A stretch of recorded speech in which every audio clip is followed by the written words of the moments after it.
Evet, bir sonraki konuşmacımıza geçmek istiyorum. Volkan Hoca hazır bekliyor zaten. Teknik programımızın açılışında bir Bilkent mezunuyla yapacağız.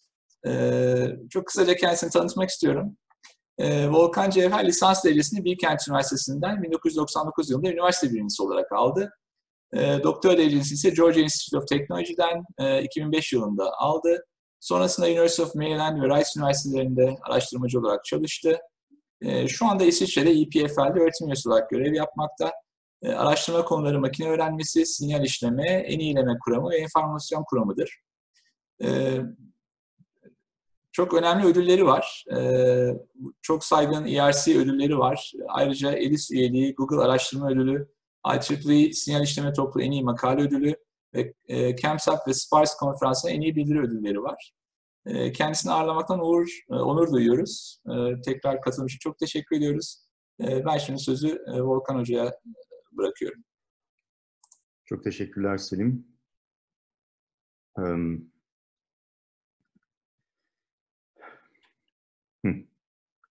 Slaytlarımı görebiliyor musunuz? Görüyoruz, evet. Okay. Biyografimi Türkçe duymak oldukça ilginç. Çoktandır böyle bir şey duymamıştım. Sanırım Türkçe haznem yetmeyecek bu sunumu Türkçe olarak vermek için. O yüzden İngilizce vereceğim. Kusura bakmayın. Öncelikle tekrar teşekkür ediyorum beni ağırladığınız için. Şimdi konuşmaya başlayalım. What I'll do today is I'm going to give you a little bit of an overview of machine learning and artificial intelligence.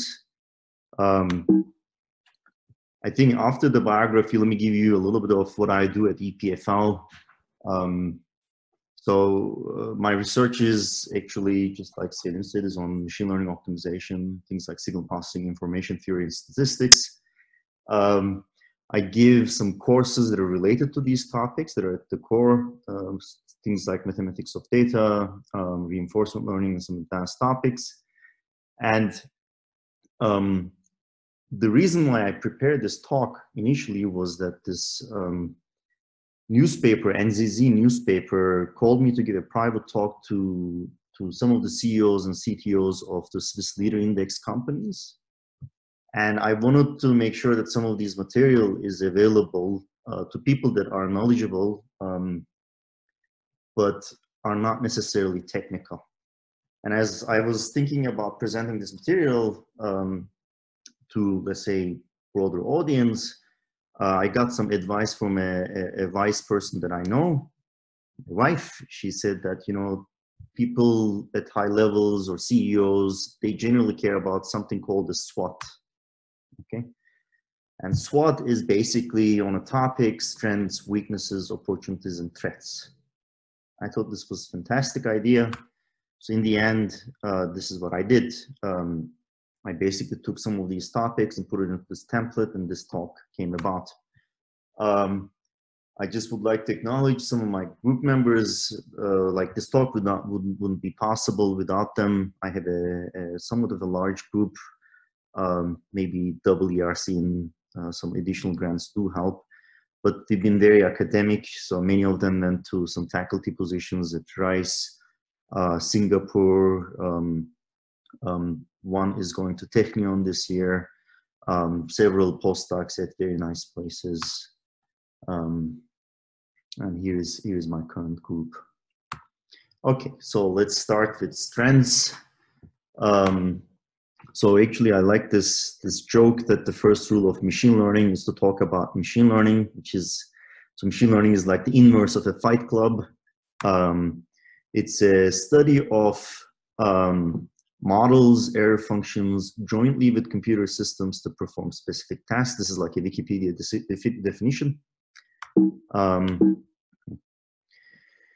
But when I talk about machine learning, I like to quote Otto von Bismarck: only a fool learns from his or her own mistakes. Wise man learns from the mistakes of others. So hopefully what I'll convince you at the end of this talk is that the ML makes you a bit wiser.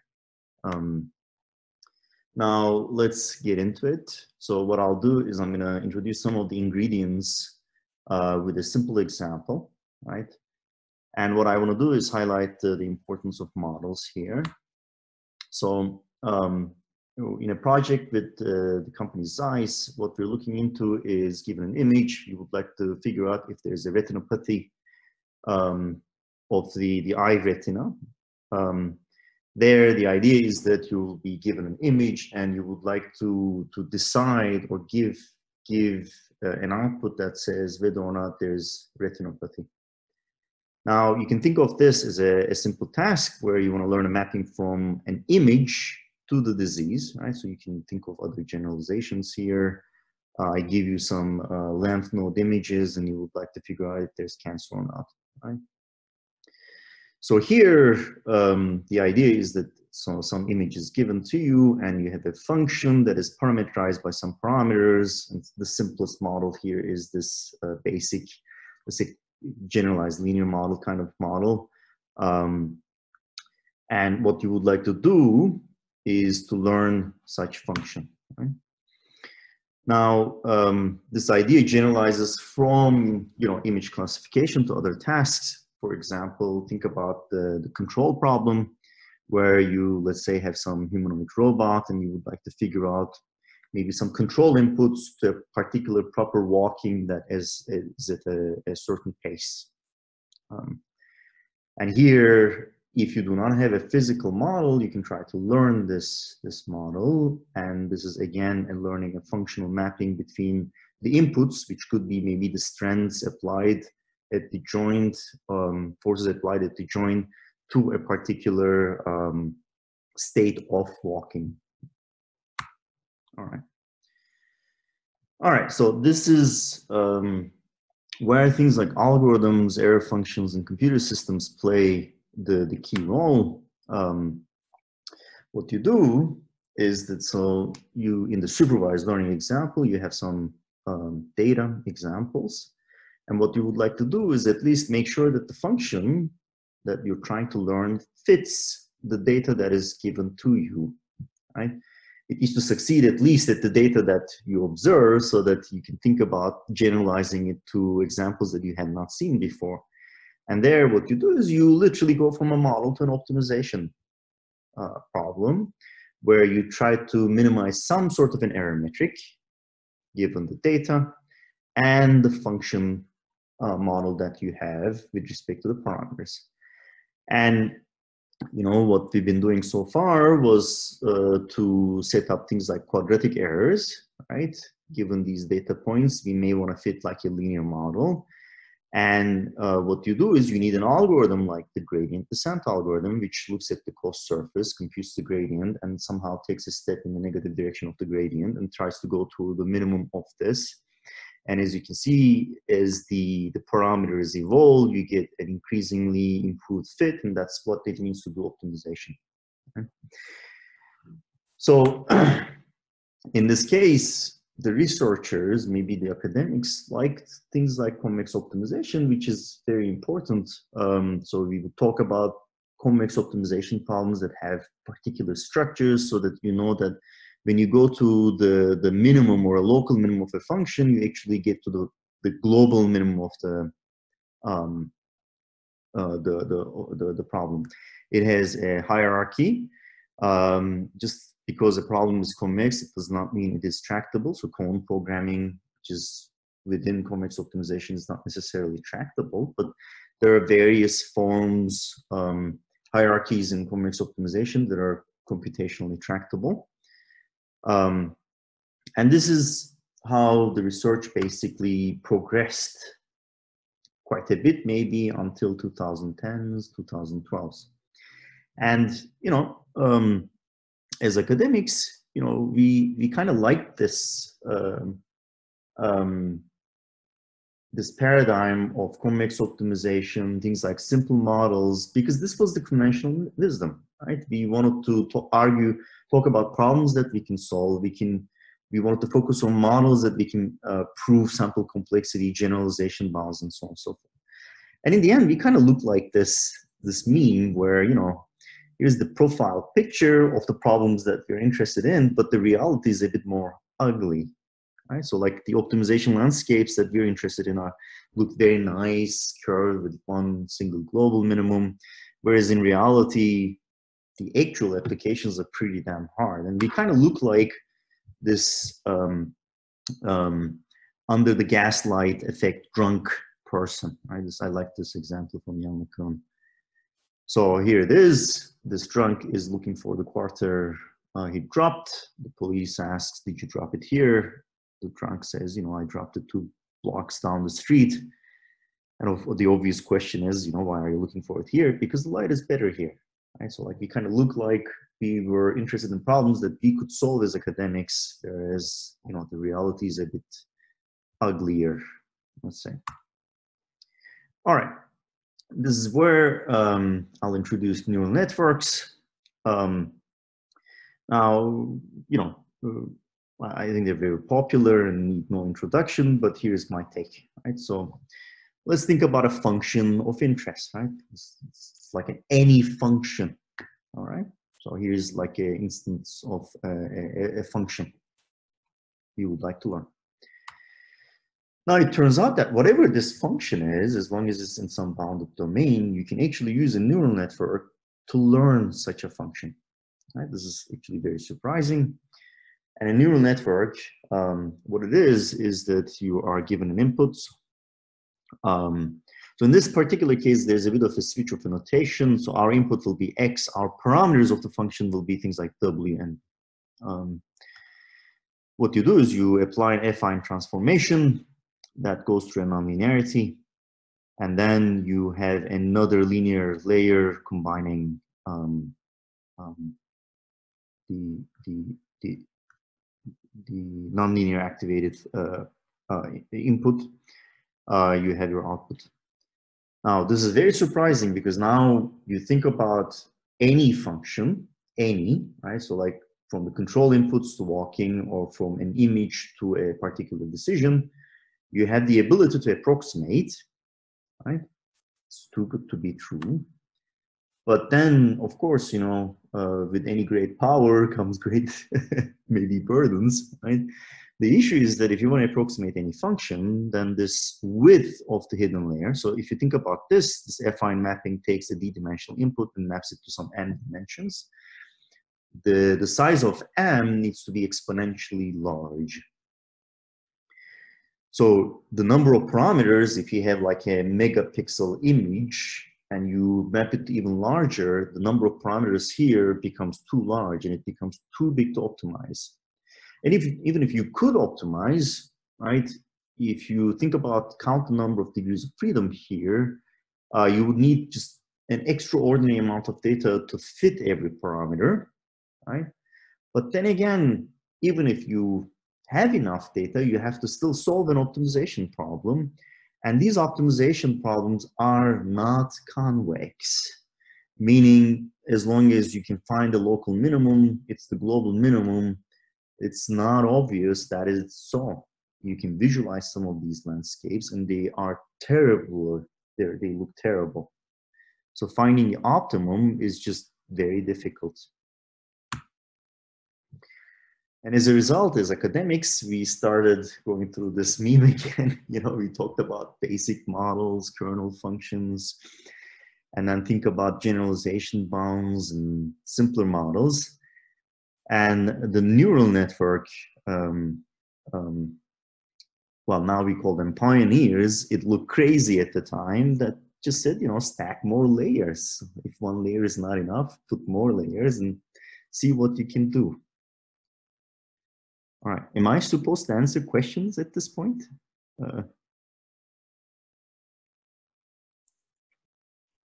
Yok, henüz soru.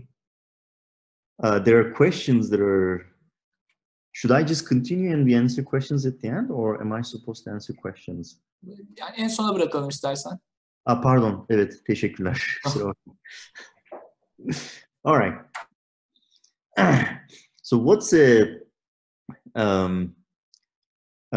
neural network that has multiple layers? You can call it multi-layer neural networks. The idea is that When you go through a hidden layer, you just don't stop, add another hidden layer, and cascade the model in such manner, right? Now, it turns out that when you do so, you know, we now understand that there are certain things that make optimization problems a bit better, in the sense that you can make the optimization landscape much milder, right? We have a better understanding now, given the current literature, where we know that it's not just the network structure, actually, along with the neural networks, multi-layers, but there are other things that are at play. In particular, things like algorithms, like stochastic gradient descent, or initialization, that make a great deal of difference in finding solutions that are near optimal. Right. Now, another challenge was the computational power. You know, if you look at the NVIDIA stock price, just not focus here, just think of this. Our computational power increased significantly, despite the Moore's law kind of sort of continuing, but the Dennard's law is slowing things down. We have now amazing computational power, and we have a huge, let's say, a deluge of data that is just like increasing very rapidly. So we had all the elements come together, and then the rest is kind of history. So if you look at actually what people, you know, achieve with neural networks and applications, and now kind of like the investments that are putting into this, and these are in billions, by the way, it's just ridiculous. All right, and the rest is all she wrote. You know, everything is very interesting now. But then let's, seeing their strengths, let's think about their weaknesses. Right? I'm not sure if people are familiar with this particular example. So here is a turtle or tortoise, I don't know, that is obviously an animal. What you can do is inject some noise that is imperceptible to human eyes, and you can change the decision of a neural network that can, you know, 99% classify this as a turtle or a tortoise as a rifle, right? Hence, it seems like with some little perturbations, you can change the decisions radically, and robustness is a major issue. You might think, you know, this is not a problem and this is fine, and you should understand that there is a reason when they tell you in automated driving systems to keep your hands on the steering wheel, you should, right? In fact, Tesla engineers were showing that by putting stickers onto the stop signs, you can kind of screw up the automated driving system. So one has to be careful. This is in fact an active research area. Quite a bit of work goes into this. And what I would like to do is explain, maybe paint a bit of a negative picture that the adversarial examples are somewhat inevitable. And that comes from visualizing the high dimensional geometry implied by the classification problems, for example. So let's think about this. What we're trying to do is learn a function that classifies cats versus dogs. Normally, this is a very simple enough problem, at least for neural networks. Just for the simple example, we're going to take a disk. We're going to make the decision boundary at the equator, just in the middle. Right? Now, if you think about it, these imperceptible errors that you can add are somewhat small. So you can think of maybe perturbing some within an epsilon strip at the equator, given, let's say, a dog image here, right? So you add a little bit of an error or a little bit of an adversarial poison or whatever you want to call it, and it will change the decision, right? So that's the idea. And this looks like it's not an issue, because if you think about the area of this disk, this epsilon strip actually occupies a significantly small volume or area. So the examples that you can perturb in such manner seems very small, right? As compared to the full examples that you can uniformly distribute on this disk, right? The issue here is that the blessing of dimensionality, or so we called in statistics and concentration of measures when we applied in predicting random behavior in high dimensions. The issue here is that this epsilon strip, as you increase the dimensions and you make this a sphere, right? It turns out that that epsilon strip occupies most of the volume. So most of the examples that you will put into the sphere, they will be within an epsilon distance to the equator. And hence, as a result, you can take most of these examples and you can just add a little bit of an error and it will change the decision boundary. You might think that this is like the worst case example because I just take the equator, the decision surface could be like a yin-yang kind of surface. No, it just turns out that this is the best possible case for this. If any other decision boundary will make it worse. And here's the visualization where, you take epsilon, let's say 0.2, in 100 dimensions, it will occupy, more than 95% of the volume. This is terrible news, right? And here it turns out that what is important is the Lipschitz constant of the function that you're learning. And just to tell you what it is, so think of the function. What you're doing is, given the input, you're perturbing it with some perturbation. Again, so maybe, so here you're perturbing it with some perturbation. What it is it's the original function at the input point plus the perturbation that gets amplified by the gradient of the function at the input point, right? So as you can see that the difference between what this input is going to give with respect to the original input is somewhat bounded by the norm of the gradient times the perturbation. We think of the perturbation as small, so things actually depend on the gradient. And the Lipschitz constant is basically the maximum of this gradient within the domain. Now, computing the Lipschitz constant is actually hard, right? NP hard, but if you can do so, or if you can somehow control this Lipschitz constant, the generalization of the neural networks do follow. Meaning, if you can come up with a neural network that has low Lipschitz constant, then it will generalize better to unseen data than let's say a neural network that has high Lipschitz constant. So on this front, what we've been doing with my group was to look at how to estimate this Lipschitz constant, come up with tight bounds that give some sort of a certificate a posteriori, right, not a priori.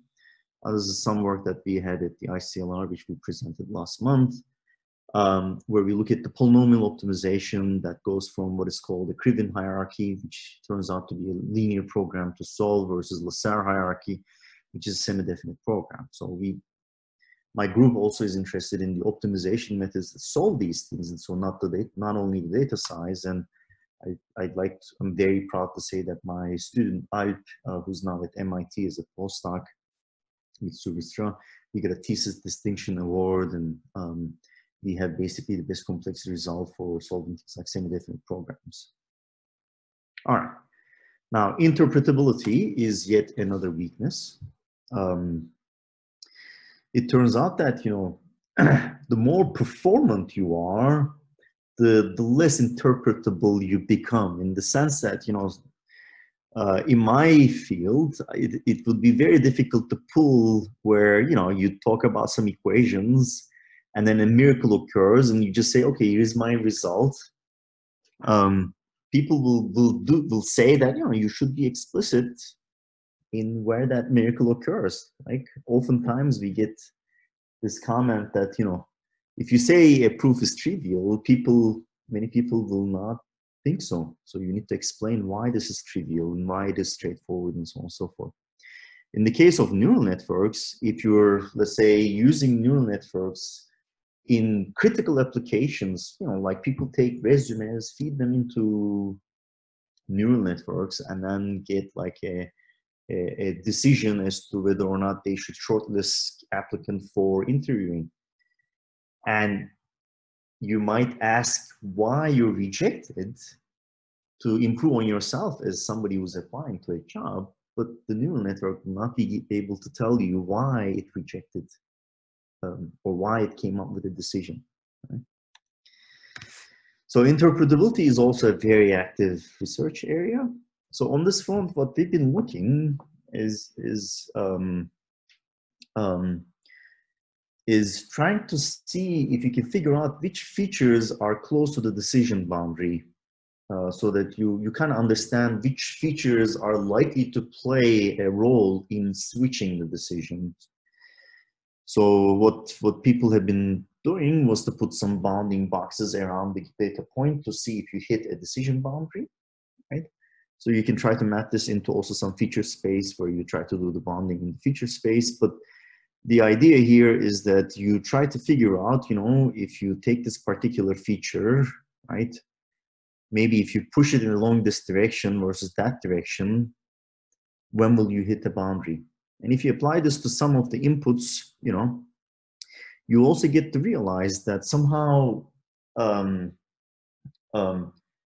robust training or adversarial training is actually, or robustness is in general tightly entangled with interpretability, in the sense that if you take and try to train neural networks in a robust fashion with some small Lipschitz constant, for example, or so-called adversarial training fashion, and you apply our method to see how close you are to decision boundaries and so on and so forth, you end up understanding, for example, which features are important in a given image that leads to the decision. So there are some hopes along this topic.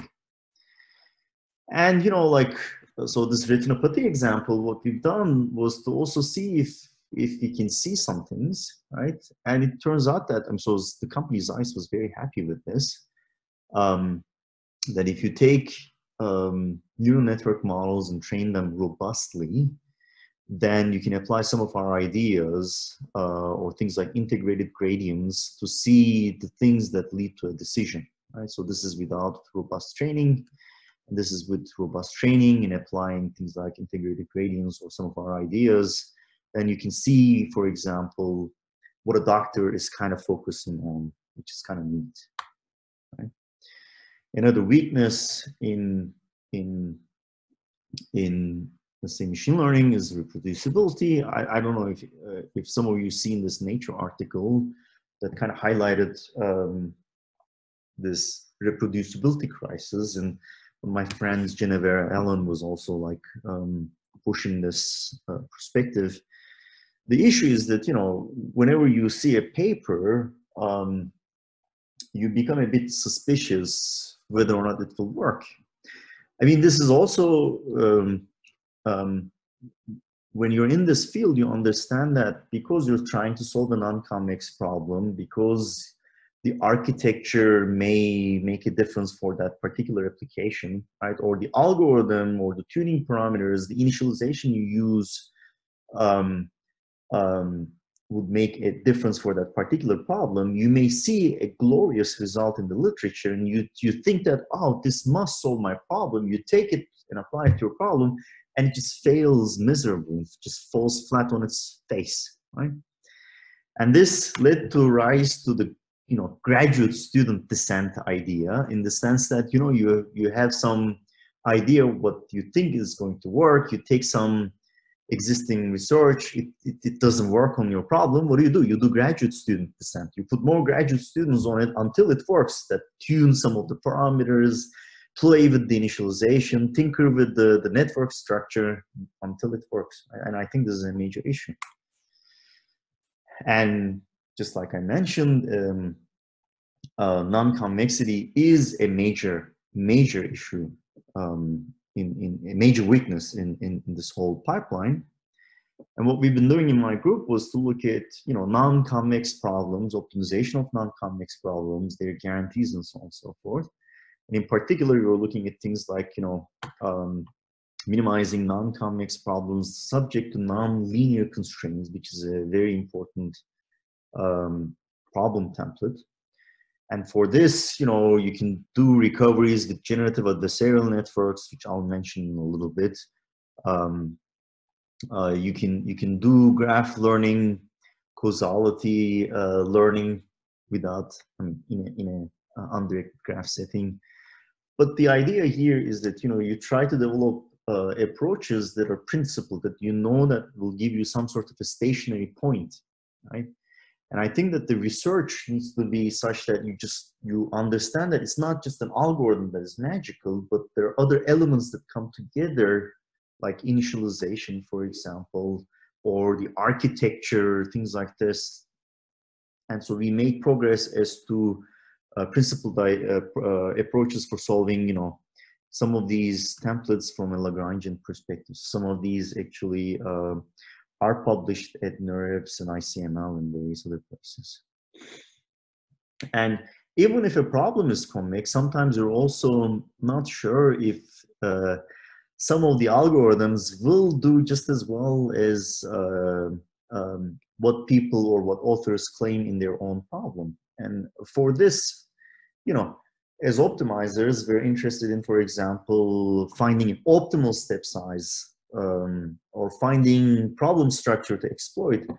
But more and more, we see that adaptivity plays a key role. So on this front, my group and I have been looking at adaptive optimization in convex optimization, in the sense that you want to automatically choose step sizes without even knowing if the problem was smooth or non-smooth or strongly convex. And we made some progress that was published. Some of these things are spotlights in NeurIPS or ICML, NeurIPS, where, you know, we want to make sure that even the convex algorithms will perform without requiring much information on the structure. And I like to call this, you know, so our research currently is to come up with one primal dual method that will rule them all, that will not care if you're giving it stochastic or deterministic, if the problem was smooth or non-smooth.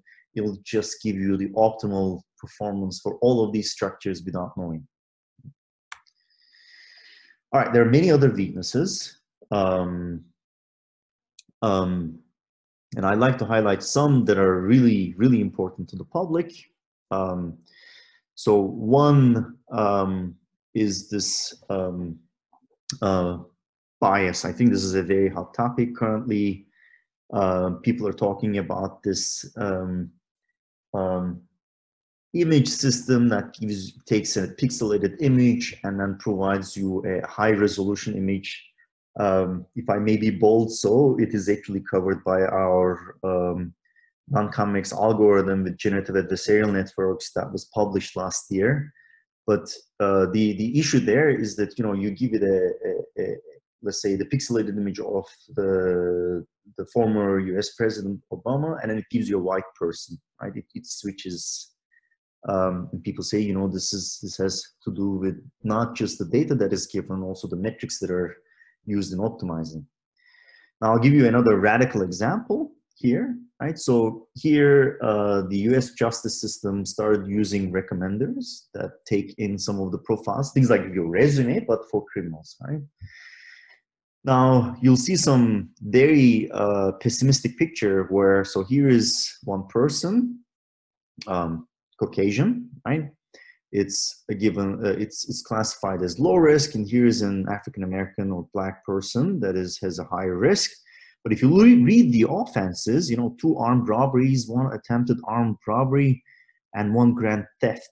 And this guy is low risk, whereas this guy, for juvenile misdemeanors, no subsequent offense, and he's a high risk. And I'll tell you why this occurs in the next slide, right? There's also malicious data. I don't know if you know about this Microsoft experiment, the Twitter bot, Tay. They released it on the wild. In 8 hours, it became a racist and misogynistic bot because people just started bombarding it with malicious ideas, right? And at the same time, privacy is also an issue, right? I think that people now think about also COVID apps tracking your location, so on and so forth. Like the Swiss COVID initiative is excellent on this front for some of these contact tracing apps. But the moment you realize that, you know, maybe these guys are overly protected because things like Google apps and other things, some games, there are so many trackers in your phone that they know where people are already, you know. In fact, if you read things like the New York Times article that tracks the COVID across US, how people travel from one location to another location? This is already out there, you know, and the algorithms do that. But what I want to do is give you some basic understanding as to what this bias is. So let's think about the criminal justice example. So here are some bad examples and here are some good examples, and we're trying to learn a decision boundary so that whenever a new data point is given, you know, you try to provide a recommendation. All right. Now, let's say here's the data point. Right? I ask you, is this a good example or a bad example? Right? This seems very difficult to answer as humans. Right? That's why we want automated machines anyway. Okay, so let's take this. We train a neural network. So there's an actual neural network trained on this particular synthetic data set. And here's the decision boundary. Now I'm asking you whether or not this is a bad point or a good point, right? Still difficult, but the machine will know the answer, right? So like, it will just see, okay, it's in the interior of the good examples, right? So it's good, you know, it will tell you it's good, which is good, right? Now here's the issue. If you have just a few good examples and you train the same neural network, the same thing, all right, this will be the decision boundary, right? Because, you know, you, let's say, run stochastic gradient descent, it picks these points more, so it will push the decision boundary closer to this.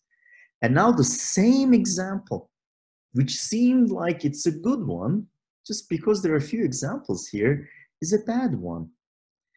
And this is terrifying news, because what this will do is it's going to reinforce this message of, you know, this could be a good person, but because this was a priori classified as a bad person, and now this belongs also to this data set.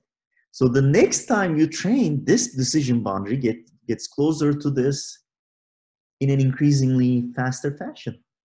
Hence, it reinforces this message. And that's like a very simplified reason why this, like, you got to be careful in bias, and you got to try to understand the geometry of the problem. Because, like, given this, you know, a human looking at this would say that the decision boundary is somewhat like in the middle of these two things, you know, like that.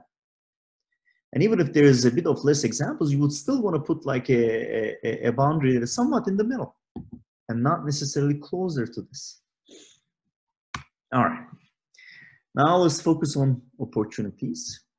I will highlight some opportunities that are also related to this research of mine.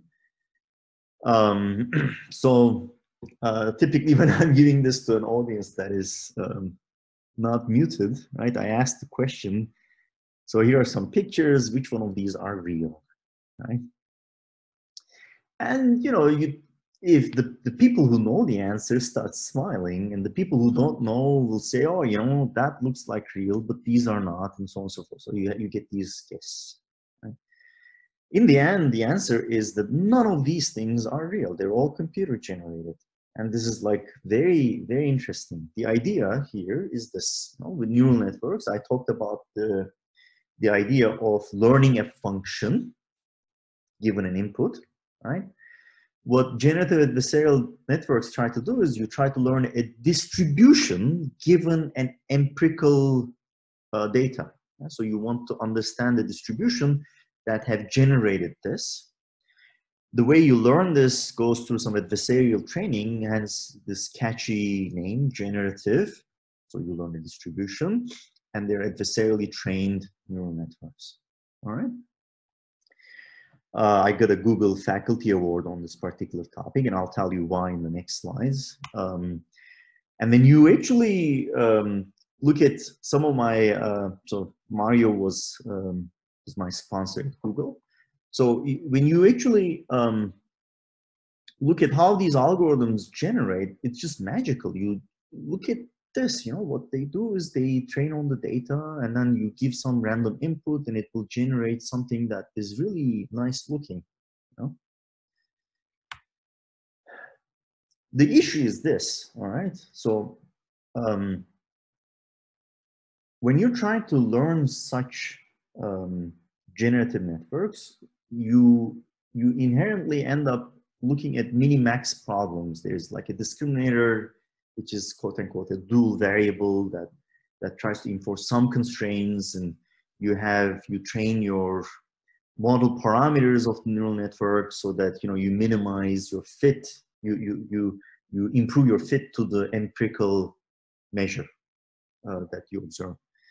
It turns out that these are kind of problems that are non-convex, non-concave minimax problems. And we now know that these problems are extremely hard in the sense that you can take any first order method or some of these second order methods, and you try to optimize a non-convex, non-concave game. There exist things like internally chained transitive states that are just not minimax optimal. Some of these things are maximin. The algorithms will go and just circle around. They will not get to a solution. Hence, finding or training generative adversarial neural networks are inherently hard. Okay, that does not prevent us from coming up with some ideas. And one of our ideas that was at the ICML last year was to look at this as a Nash equilibrium problem.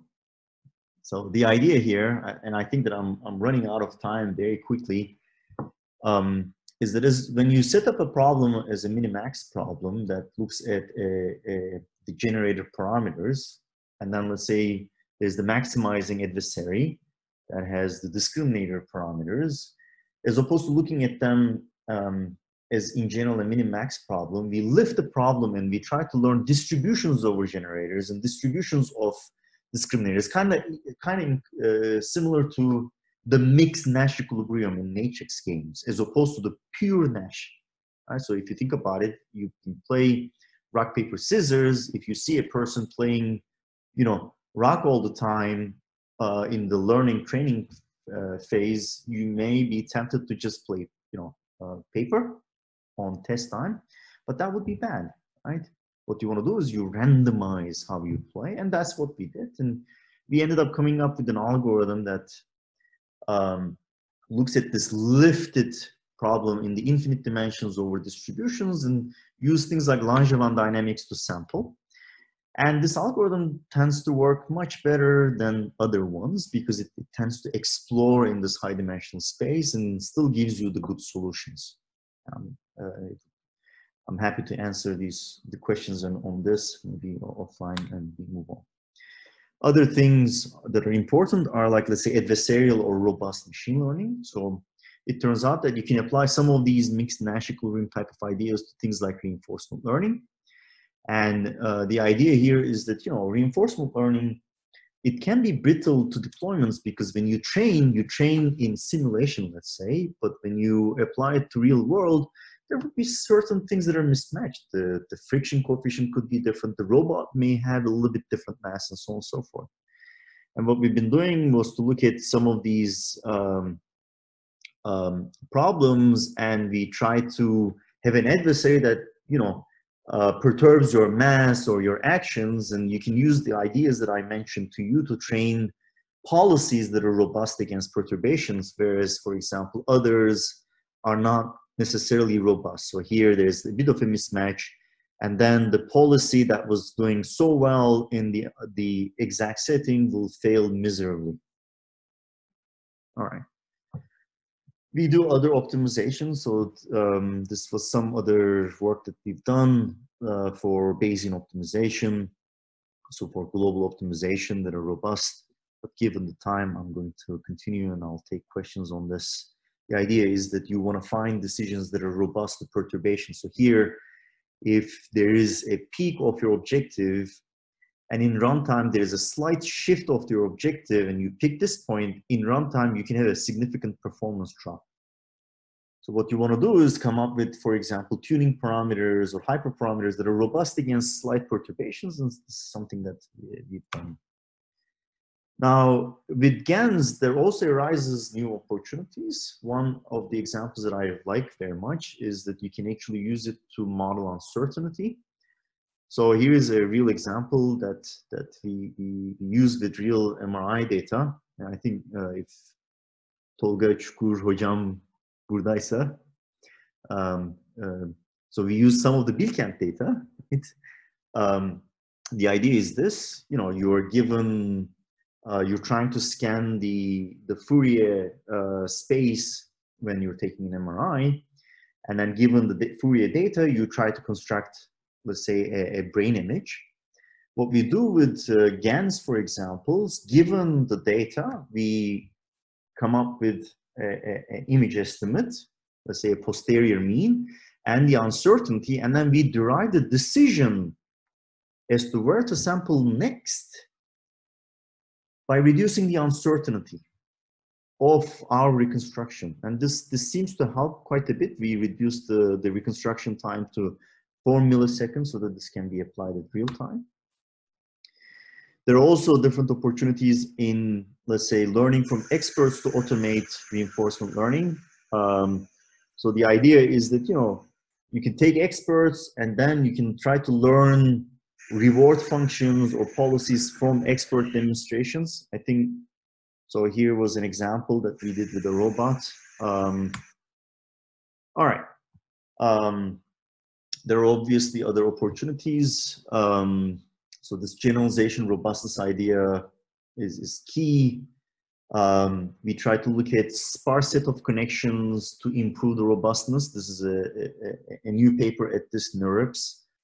So we come up with a tractable prox for the path norm regularizer. And then we're looking at things like geometric ways of separating data so that they're a bit more robust to biases and so on and so forth. But in the meanwhile, we're also trying to make progress in the convex optimization. So here's another paper from this year's NeurIPS. It's just got accepted. So you try to solve for stochastic objectives with stochastic constraints that are just too large. And new applications, new opportunities arise. So I had my first quantum chemistry paper last year, where you try to understand which material configurations will have certain properties so that you can go back and optimize materials, come up with new materials, accelerate design. And some of my recent applications, which I'm very excited about, is that we are automating the design of circuits. When I was doing my final project at Bilkent University with Atullah Atalar, I was working on an atomic force microscopy chip where you design an optocoupler with some instrumentation amplifiers. This was a project at Stanford. But in the end, I'm sorry to say it, that it was a bit of a difficult task, in the sense that, if there's something, a little change, you go back and redesign the circuit over and over again. And I want to make sure that students don't suffer the same way as I did. So we're trying to automate this using some reinforcement learning. And I will hope to report some of these results soon. All right, let's try to wind things down. So let's talk about threats. Now, the biggest threat is the hype. So, artificial intelligence, the topic kind of got started at MIT, Minsky, and then, later on came machine learning. So this was more like a rule-based decisions. Then came machine learning, where you try to, understand this, cost functions, models, computer systems, and so on and so forth. Then came deep learning. At the time when people were talking about neural networks, economics, people were using things like single index models, multi-index models, and so on and so forth. Now we started naming them neural networks because it associates it with intelligence, and all of a sudden it's artificial intelligence. But I hope that you understand that what you're trying to do is just learn a parametric function that has the capacity to explain real functions, right? Then, you know, we now understand you put multiple of them together, then some of these widths do not need to be infinitely wide. You call it multi-layer neural network, and instead of that, we now call it deep learning, right? Because it has this connotation that it is, you know, deep thinking. And, you know, what happens is if you see this MIT technology reviews article that says, you know, about 40% of Europeans AI companies don't use AI at all. And this is unfortunately true. Many of them do what they've been doing and now putting maybe neural network models in it. And, you know, I don't hate the player, I hate the game here, right? Because, like, if you want to survive, you have to do what you need to do to survive. But academics don't have any delusions as to what is machine learning, what is AI, and what is learning theory, what is theoretical CS, and so on and so forth. There's like a segregation of these conferences, but then now they're getting closer and closer. Now, another threat is that because of this hype, maybe, is that many students want to do things like machine learning. You know, I'm sure that many of you heard about the stable marriage problem. You know, you try to match two groups of people, kind of like what the university entrance exam does in Turkey, right? There's students, then there's universities. In my time, when we were taking the exam, you would make the decisions, then you would get a score, and then the universities would kind of get you, right? So this is one kind where the universities had the advantage. And this has changed a little bit, but I digress. Now in this case, if every student wants to do machine learning, then you will have less talent in areas that maybe you need it, you know, like a full stack software developer. And as a company, if you do not have machine learning positions and you don't say you're doing AI, because many of the students are trying to do machine learning, right? They will not consider you when they are applying for positions, right? And even professors also are under pressure, right? So if you're not doing machine learning, you can't hire students that want to do machine learning, right? You cannot afford it. Or some of the fundings will be tied to machine learning. So this is a bit of a threat, which I think is rooted also in the hype. Sustainability is yet another problem. And I will tell Selim at this point that I just need maybe 5 more minutes to wrap up. I apologize that I'm over time. It's okay, yeah, we can go. I'm wrapping up. So I promise that hopefully in 5 minutes this will finish, okay? No problem. So sustainability is a major issue as well, right? So here's an example that is like eye-opening. So, you know, here is the carbon footprint, you know, given the recent discussions on the global warming. I think this is just apropos to talk. All right, so I love the fact that there is a distinction between a human life versus an American life here. So the carbon footprint, this is done by the MIT Technology Review. So the carbon footprint of a human life in 1 year is around, okay, so this is pounds equivalent. So 1 kilo is 2.2 pounds. So this is like a 5,000 kilo of carbon emissions, right? Just an interesting fact, the way we lose weight is basically breathing carbon dioxide out, right? It's a bit counterintuitive, but we have food in, we do exercise, we don't get the weight out by, you know, going to the toilet or sweating, but our weights, we lose them by just breathing out carbon dioxide. So a human life would emit this, and American life apparently has more, right? This, a car, again, there's a distinction of a US car. I think SUVs maybe are more common in the US, and that's why it's super high. And then the transformer architecture for things like translation, you know, look at the training of this and the carbon footprint of training of this. Now, arguably, you don't do this that often, but this is just ridiculous. You know, think about it. It's just a huge carbon footprint, and these things are also not cheap.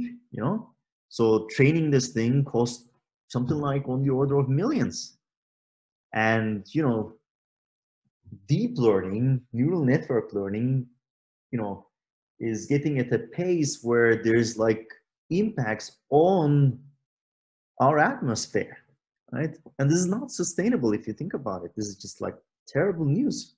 Are we going to just do deep learning until the atmosphere is good enough for the machines to live and not for us to live?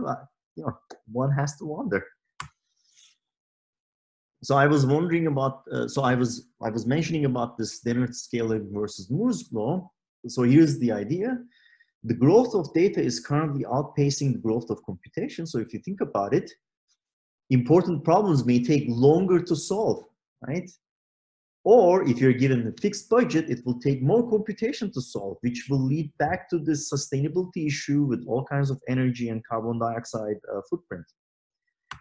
And on this front, we've been working on doing sustainable research with energy constraints, with time constraints. So MRI is one where we have some patents, for example.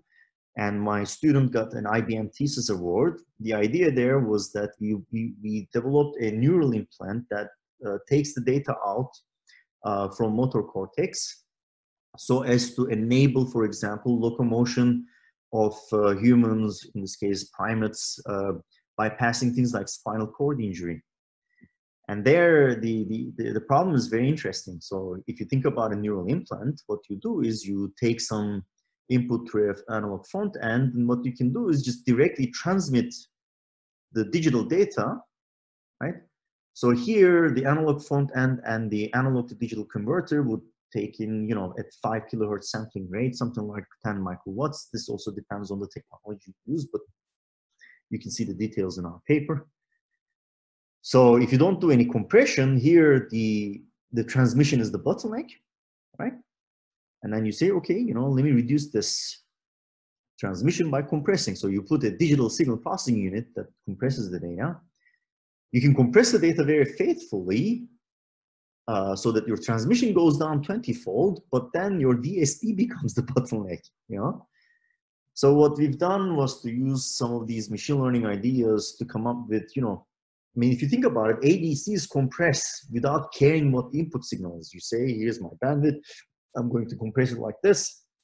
And what you can do is be adaptive to the data of interest. You can learn to compress. And then, you know, you become better at compressing the type of data you're interested in while still keeping the transmission costs down, right? We have a newer version that just got accepted. So my student Arda is super happy. Has joint work also with Caltech, and Yusuf Leblebici at Sabancı is just research machine learning applied to things like circuits. We also care about, you know, reducing the time scans in MRI, and I'm collaborating with Tolga Çukur Hocam at Bilkent, and also some members of the Lausanne Hospital, CHUV, where we try to reduce, for example, time it takes to do cardiac MRI, which is very difficult to do so. And I won't, given the time, I won't get into the details of this, I apologize. And, you know, you can also think about, you know, mobility problems with resource constraints. So here, the problem we looked at was to look at the algae concentration in the Zurich Lake. And what we wanted to do is figure out high concentration of algae areas so that you go and clean them, right? So what you can do is you can put like a boat that has a sensor in it that measures at certain various depths and so on and so forth, right? And if you do this and you say, okay, let me try to figure out the areas where the algae concentration is above a threshold, it's called level set estimation. And if you if you put this into the standard Bayesian optimization methods, they will go and do sampling, and within a few iterations, they will figure out the highest algae concentration with good confidence values, right? But they will not care about how long these measurements take, because to them it will be the same time to go from here to there, from here to there, and so on and so forth. And what we managed to do was to put this into a cost setting and give some theoretical guarantees to it. So our algorithm would automatically understand that if you're at a particular depth, it is cheaper to go to this depth here than go all the way to some other location, right? So this way you have guarantees, you can do multi-fidelity measurements and so on and so forth. I think with that I will end. So hopefully we are wiser all together. There are all kinds of interesting trade-offs. I think this is like a very good area to work and thrive in. And I must say that some people think about this as even some existential threats, right? I think that many of these existential threats can be opportunities given that how automated neural network training became. It became increasingly important to have domain knowledge, and that your domain knowledge can actually help you do better given some of these automated tools. And I think that mathematical understanding of some of these hypes is important, so that you understand when people say certain things, you understand its weaknesses, you understand its strengths, and you see the opportunities and so on and so forth, right? And I like to end with this cartoon, which is really summarizes the evolution of the data science, let's say, right? So statistics, we put a computational framework around it, we call it machine learning, and now the public sees that as AI, right? I think it's an interesting area, but one has to be wiser. All right, with that I will end. Thank you very much for having me. Çok teşekkürler Volkan Hocam. Ağzınıza sağlık. Epey bir soru geldi aslında. Ben şöyle hızlıca biraz özetlemeye çalışacağım. İlk gelen sorulardan bir tanesi 9 ve 10 numaralı slaytlarla ilgiliydi. Tractable terimini biraz daha açabilir misiniz diye bir soru var. İngilizce mi cevap vereyim, Türkçe mi cevap vereyim? Şimdi bu terimlerin... Türkçe olabilirse daha iyi. Çünkü Türkçe açıklayabilir misin diye soru var. Polynomial time, yani input'un işte bak input'un Türkçesini de bilmiyorum. Input'un girdinin boyutlarını alıp işte polinomial faktörlerini alıyorsun. Yani bu polinomial zamanda ya da quasi polinomial zamanda yapabiliyorsun. Bu yani tractability'nin esasında çok precise there is a precise definition for tractability.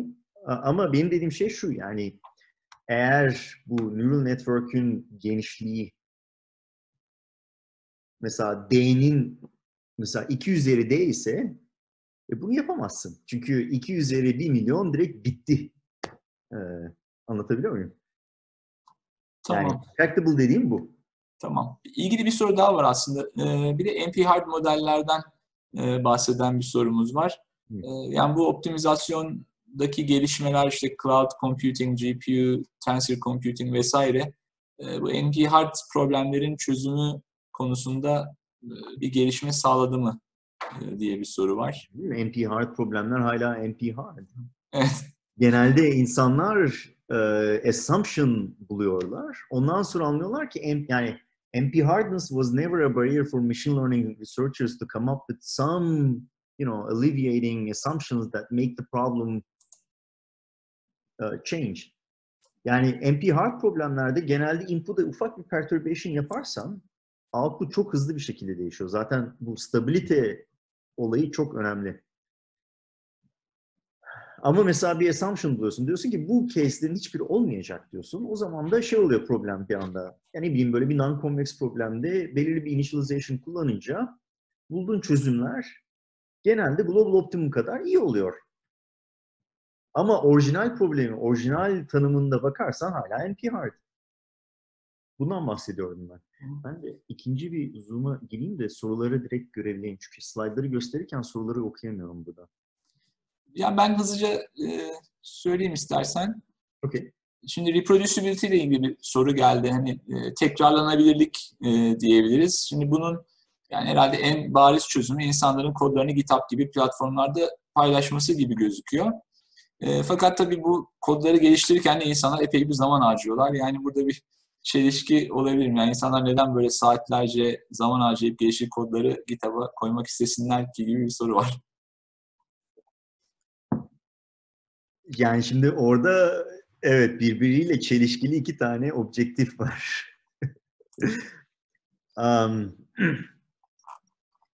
Yani bu soru şöyle ilginç.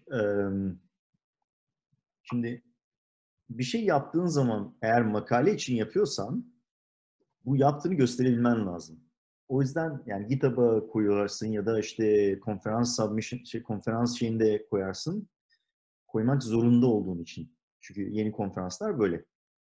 Yani hakemler makalene baktığı zaman ben bunu yapıyorum dediğini kendilerinde görebilmeleri lazım. Biliyorsun çünkü şeyde ne bileyim Nature'da işte hücrelerle ilgili deneylerin falan bazılarının yapılamadığını gördüler. Yani bunu göstermek için mesela koyuyorsun. Ama bu kadar çalıştığın bir şeyi de verdiğin zaman senin mesela rakiplerin var. Değil mi? O rakiplerin de alıp hemen işte şeyini koyabiliyorlar, kendi şeylerini yapıp başka bir şey yapabiliyorlar senden hızlı diye düşünüyorsun. Bu genelde olmuyor benim tecrübeme göre. Ve hatta insanlar şey oluyorlar, yani bakıyorlar sen iyi iş yapmışsın diyorlar ve seni şey yapıyorlar, seninle engaje ediyorlar. Yani seni de şey yapmaya çalışıyorlar, senin iyi olduğunu görüyorlar. Tabii diğer bir olay da şu, mesela EPFL'de de böyle, eğer projen mesela şeyden geldiyse, bir şirketten, şirketler mesela şey koyabiliyorlar, ambargo belirli bir süre. O yüzden yani kodu falan koyamıyorsun. Onlar kendi şey yapıyorlar. Ya da lisanslıyorsun kodunu. Eğer bir application'a bağlıysa. Yani bence mantıklı olan güzel kod yazmak. Kodunu yazdığın zaman ismini koymak, insanlara göstermek, yaptığın işi göstermek. Çünkü eğer gerçekten yaptığın bir işi yapıyorsa, yani insanlar gerçekten diyor ki bu adam işini biliyor, bu bayan işini biliyor. Biz bunu alalım, grubumuza alalım diyorlar. Yani o yüzden çok şey yapmamak lazım bu konuda. Umarım cevap verebilmişimdir. Yani anladığım kadarıyla buydu soru. Teşekkürler. Şimdi açıkçası süremiz de bayağı geçtik. Yani çok fazla soru var ama Özür son dilerim. bir şey Özür sormak dilerim. istiyorum. Yani daha böyle yolun başındaki öğrencilere böyle birkaç cümlelik bir tavsiye ne olabilir? Şimdi Optimizasyon kelimesi çok geçti. Bir kere matematik bilmek çok önemli. Kodlamayı iyi yapmak önemli. Onun dışında bir genel tavsiyelerini yani alabilirsek. öğrencinin ne yapmak istediğine bakar. Şimdi yani akademik mi istiyor? Ya başlayan öğrenciler şöyle söyleyeyim. Doktora kendinize yatırım yaptığınız bir zaman ve şey yani e, Advisors Protection Bubble diye bir şey vardır. Bunu biliyor musunuz? Bu şeyden biraz daha farklı. Advisors Negation Field'dan farklı. Bu PhD Comics'ten. Advisors Protection Bubble. Yani bir doktoraya falan gittiğiniz zaman grubunuz çok önemli. Ve şeyi anlamanız lazım. Mesela advisor'ınız sizden böyle bazı şeyler yapmak istiyor. Şeyi anlayın yani siz kendinizi build mi ediyorsunuz yoksa sadece bir şeyi işlerini mi yapıyorsunuz? Ya bunu anlarsanız o zaman doğru advisor'da mısınız yoksa yanlış advisor'da mısınız? Bunu çözebilirsiniz. Bu çok önemli mesela. Kendinizi geliştirmeye yoluna geldiyseniz matematik konusunda geliştirebilirsiniz. Ki genelde matematiği ne bileyim Bilkentliler fena değil. E, çok bu şey geldi kötü söyledi. Yani fena değil dediğim şey yani tabii daha iyi olabiliriz ama Bilkentliler, işte ODTÜ'ler, Yani bizim üniversitemizden gelenler iyiler genellikle. Belirli seviyeye çıkarmak iyi. Ama mesela kodlama konusunda da iyi olmak çok önemli. Ve matematik yapan insanlarla da anlaşabilmek çok önemli. Anlatabiliyor muyum? Tabii bu arada şeylerden de bahsetmedim. Yani bu olayın etiki şeyidir falan. Yani bayağı derinlik var burada. Benim tavsiyem kendi kuvvetli olduğun şey neyse o kuvvetini kullan. Fakat genişlet kendini. Yani eğer kodlamada kuvvetliysen matematikçilerle daha iyi anlaşabilmek için o konuda biraz daha çalış. Eğer bir application çok iyi biliyorsan mesela kodlamanı ilerletirsen o zaman işte bu modelleri kullanıp o application'a şey yapabilirsin.